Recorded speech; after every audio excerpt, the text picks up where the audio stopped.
Di buku sejarah tahun 802 hanya ditulis singkat. Seorang penguasa bernama Jayawarman II mendeklarasikan kemerdekaan dan mendirikan kerajaan Khmer. Selesai? Tapi, bagaimana jika kenyataannya jauh lebih gelap? Bagaimana jika sebelum lahirnya Khmer, ada masa ketika daratan Kamboja hidup di bawah bayangan kekuatan dari seberang laut?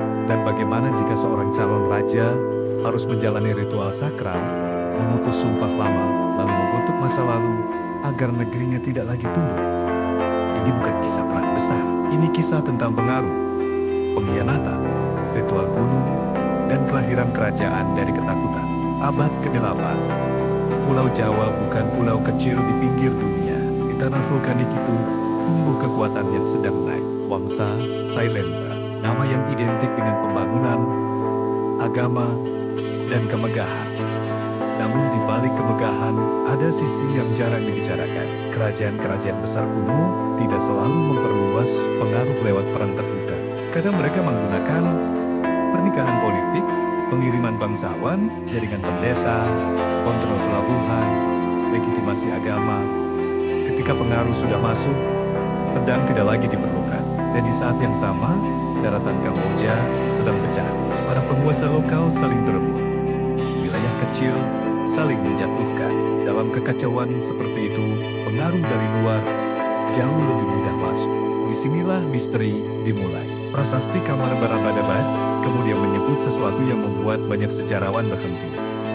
Jayawarman II pernah berada di Jawa, tidak dijelaskan bagaimana. Tidak dijelaskan kenapa. Dan justru disitulah ruang gelap sejarah terbuka.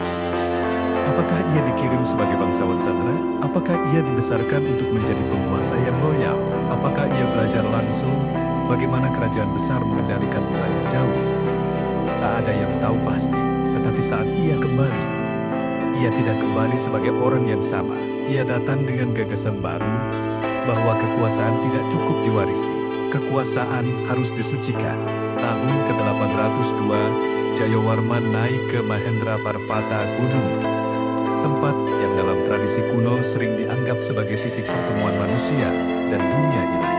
Di sana berlangsung ritual yang dicatat dalam prasasti. Seorang Brahmana memimpin upacara, bukan sekadar penobatan, tetapi pemutusan.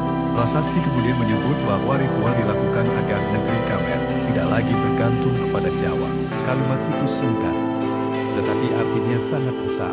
Bila dibaca secara simbolis, maka ini bukan sekadar deklarasi politik. Ini seperti pengusiran bayangan lama. Seolah seorang raja berkata, kita tidak lagi meminta izin kepada siapapun. Dan untuk meyakinkan rakyat, kekuasaan itu dibungkus dalam konsep Nivaraja. Raja bukan lagi manusia biasa. Ia menjadi pusat dunia, tidak bisa digugah.